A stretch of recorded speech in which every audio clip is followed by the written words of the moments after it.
Hello my dear students, welcome to my channel Patel Science Academy, and as you know this is Sheza sir and the chapter that I am teaching you is plant water relation. Welcome to my lecture number 5 from this chapter, and in this chapter now I'll explain you about the process of the transpiration.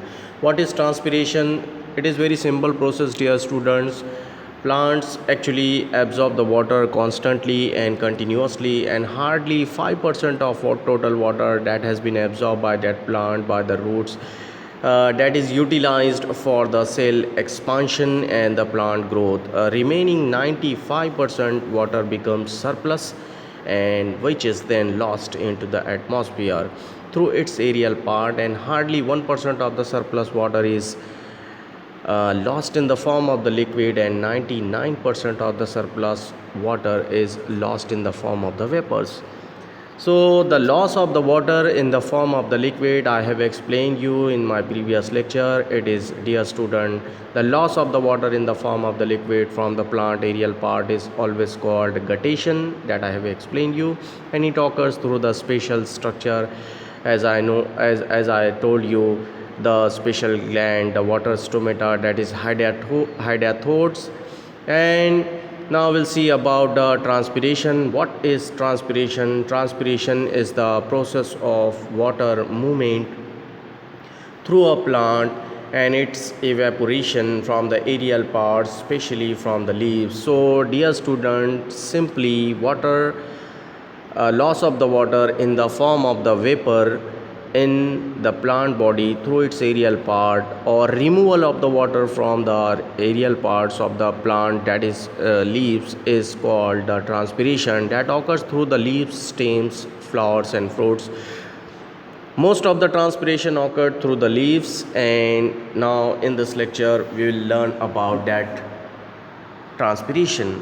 So dear student, transpiration, the process by which the water move from the lower side to upper side, and through the plant it leaves the plants through the special aerial part, that is called uh, leaves, and this removal of water from the leaves or from the aerial part, that is leaves, stems, flowers, etc., and fruits also, that removal of water in the form of vapors, it is called transpiration. So don't get confused with the transpiration and the guttation. Both in the both process water removes from the body, but body of the plant, but in the transpiration water removes from the body of the plant in the form of vapors, while in the guttation it removes from the body of the plant through the aerial part in the form of liquid. So simply, transpiration means nothing but the process of water movement through a plant and its evaporation from the aerial part, especially through the leaves. This is called transpiration. So you can see here this water is coming from the soil particles. In between the soil particles, because of the root pressure theory and cohesion tension theory, it moves into the root, and from this root it moves into the stem. From this stem it goes into the leaves, and from these leaves what happens? The process of transpiration takes place. About 95% of water is removed by this process, that is called transpiration, the removal of the water from the aerial parts, especially from the leaves, by the leaves in the form of the vapors.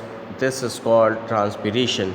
So dear students, in this lecture we'll see the detailed account of this transpiration one by one. Transpiration, again, the process by which water leaves the plant, and more than 90%, that is 95% of the water taken is by the root, is lost into the atmosphere. You can see here in this diagram. Now we'll see the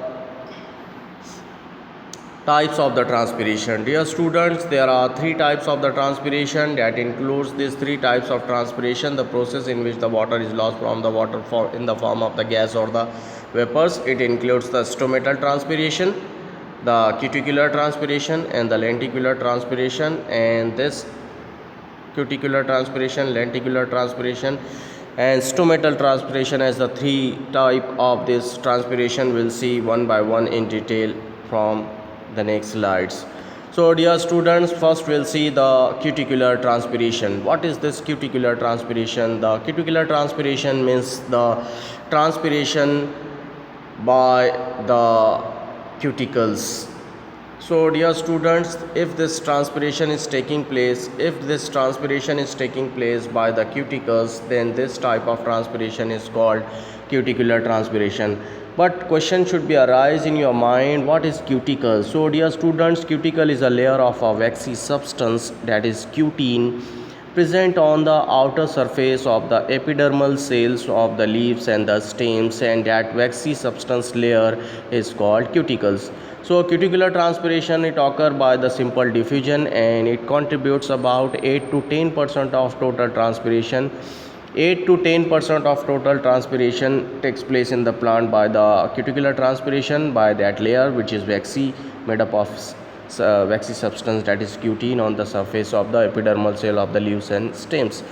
So cuticular transpiration occurs throughout the day, and its rate is inversely proportional to the thickness of the cuticles. So dear students, I hope you are understanding it, and now we'll see. This water vapors directly diffuses through the cuticles on the leaves and herbaceous stem and escape to the atmosphere. So you can see here in this diagram, where is cuticle. So just look at this structure, and in this structure you will be able to see this layer, that is called cuticle layer. This cuticle layer is a waxy substance made up of cutin, and this is actually upper epidermis. On that upper epidermis there is a layer of this cuticles, and this palisade spongy cells is there, bundle of sheath is there, xylem and phloem is there. This water is coming from this area, and from this area it goes into this region, into this upper epidermis, and from this upper epidermis it goes in the cuticles, and through the cuticles the process of transpiration takes place about 8 to 10% during the whole day. So this type of transpiration simply which takes place by the cuticles, the surface of the layer of the stem and leaves made up of the waxy substance cutin, this is called cuticular transpiration, one of the type of the transpiration. So dear students, I hope you have understood about this cuticular transpiration. Now we'll go for the next transpiration, that is called lenticular transpiration.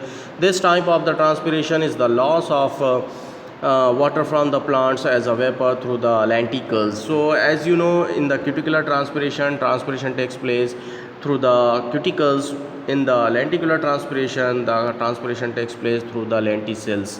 So what is this lenticels? These are the tiny opening through the protrude from the barks in the woody stumps and twigs, as well as the other plant organs. So dear students, lenticles are the small raised structure composed of the loosely arranged complementary cells, and each lenticles is a porous tissue consisting of the cells with a large intercellular spaces in the periderm of the secondarily thickened organ, and the bark of the woody stems, and the root of the dicotyledonous flowering plants.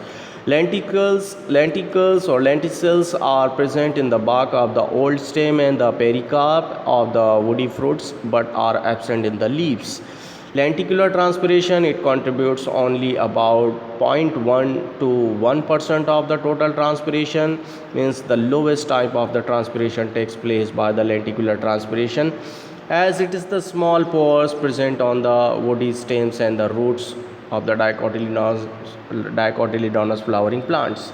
So rate of the lenticular transpiration is very low, and it also occur during throughout the day. So dear students, in this diagram you can see the lenticular transpiration, the transpiration through these lenticles.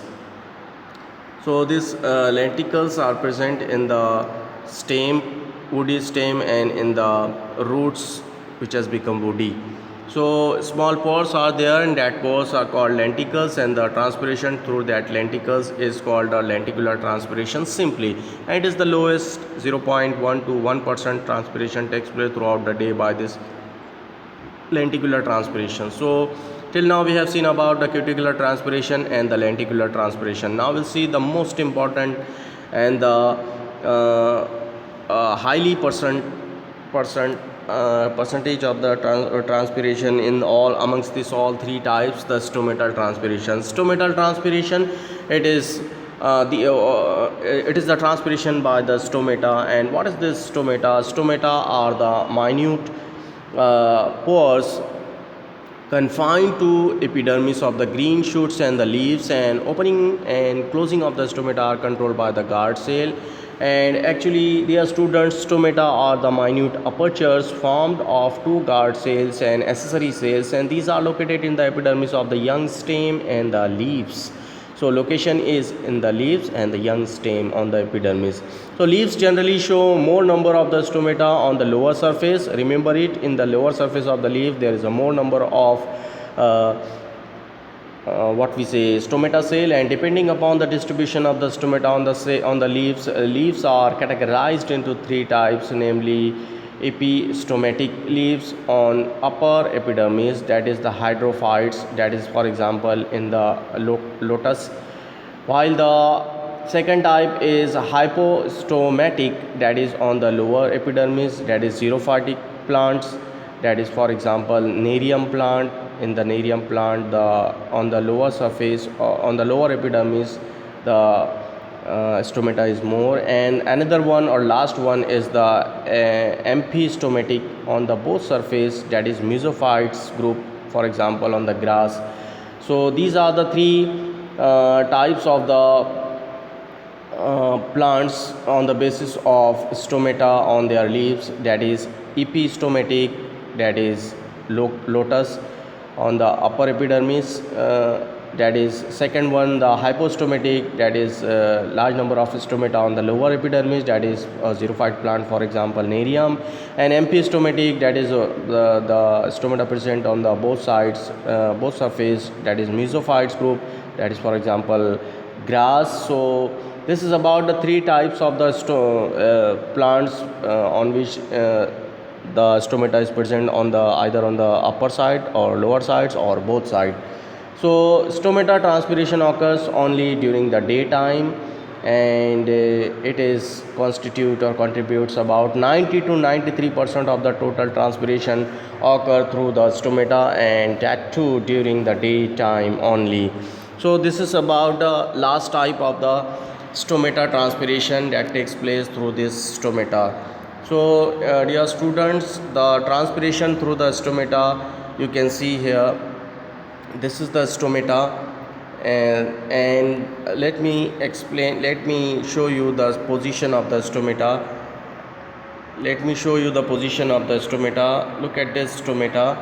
Look at this diagram. This is the structure of the leaf, and in this leaf, this at this lower side, this are the stomata cell present at the lower sides, and this is guarded by this guard cell, and this is the stomata. And if this stomata is opening during the daytime and it is releasing the water from the plants, so that type of removal of the water from the plant, it is called the stomatal transpiration. And in the next lecture I'll explain you about the stomata structure and its function, its opening and closing. So this is about this lecture. Thank you very much for watching my video. So please, I request you to subscribe my channel, to like, share and comments for your queries, and to press the bell icon for my instant notification of the new lecture. So this is Sheza sir saying you goodbye. So keep healthy,